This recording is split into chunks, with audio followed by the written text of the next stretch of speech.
इकाई 7 खाना खजाना चित्रपाठ।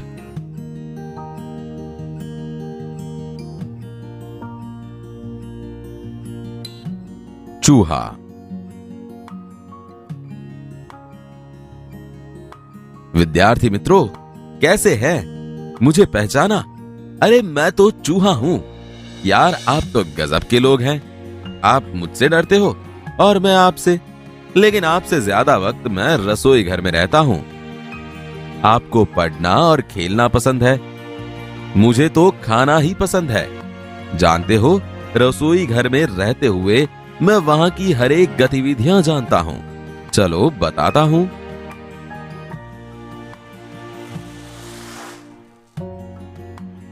देखिए, यह रसोई घर है। माताजी रसोई बना रही है। वह गेहूं के आटे से चौका पर पिल्ला रखकर बेलन से रोटी बेल रही है। माताजी के पास ही दादी माँ बैठी है। वह पूजा पाठ कर रही है। भर्गो देवस्य धीमहि धियो यो नः प्रचोदयात्। आपके जैसा लड़का भोजन कर रहा है। उसने थाली में रोटियां, सब्जी, कटोरी में दाल और गिलास में पानी लिया हुआ है। रसोई घर में कितने बर्तन हैं? विद्यार्थी मित्रों, स्कूल में आप जैसे झूले पर झूलते हो, वैसे ही हम इन बर्तनों पर खेल खेलते रहते हैं। यह देखो, लड़के के सामने कलसा रखा हुआ है। वह पानी से भरा हुआ है। इसके ऊपर ढक्कन रखा हुआ है। माताजी के पास गैस की अंगूठी है। इसके ऊपर कुकर रखा हुआ है। रसोई घर के कोने में गेहूं के आटे से भरा हुआ स्टील का डब्बा है। आटे को साफ करने के लिए डिब्बे में चलनी भी है। वो मैं हर रोज देखता हूं। चलनी से कभी कभी थोड़ा आटा नीचे गिरता है। वही मेरा भोजन है।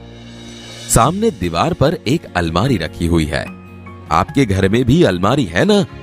देखिए, अलमारी में छोटे छोटे जार रखे हैं। थालियां भी रखी हुई है। सबसे ऊपर स्टील के डिब्बे रखे हैं। एक मसालदान का डिब्बा है। एक रोटीदान का डिब्बा है। खिड़की के पास वाली दीवार पर देखिए, वहां 2 स्टैंड लगे हुए हैं। वहां ऊपरी भाग में अचार के जार रखे हुए हैं। नीचे वाले हिस्से में टोकरी में सब्जियां रखी हुई है। कभी कभी हम लोग अकेले होते हैं तो वहां चढ़कर ताजी ताजी सब्जियों का लुत्फ उठाते हैं। नीचे वाले स्टैंड में करछी, कलछुल, चिमटा, पौनी, संसी लटक रहे हैं। विद्यार्थी मित्रों, रसोई घर तो आपका था, लेकिन मेरी तरह आप सभी बर्तनों को पहचानते थे? मैंने सभी बर्तनों का परिचय करवाया ना? अभी इस रसोई घर में ऐसे बर्तन नहीं हैं जो आपके घर में होंगे। आप उनकी यादी बना के रखिए, कल फिर मिलेंगे। कहानी। रामपुर का एक छोटा गांव था। उस गांव में एक किसान रहता था। वह खेती करता था। उनके 2 बेटे थे। दोनों बेटे आलसी थे। वे कुछ भी काम धंधा नहीं करते थे और आपस में लड़ते झगड़ते ही रहते थे। किसान ने अपने बेटे को बहुत समझाया, लेकिन वे कुछ भी नहीं समझते थे। किसान की चिंता बढ़ती ही जाती थी।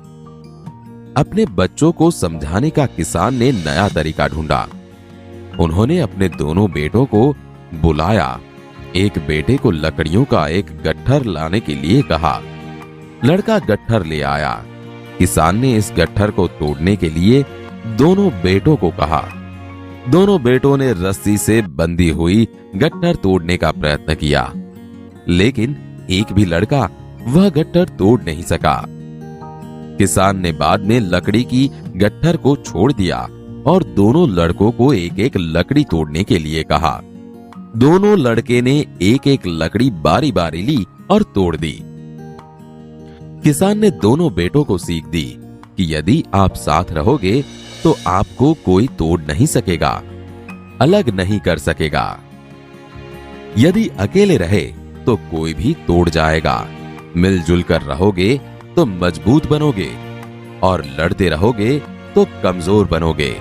उसी दिन से दोनों भाई मिलजुल कर रहने लगे।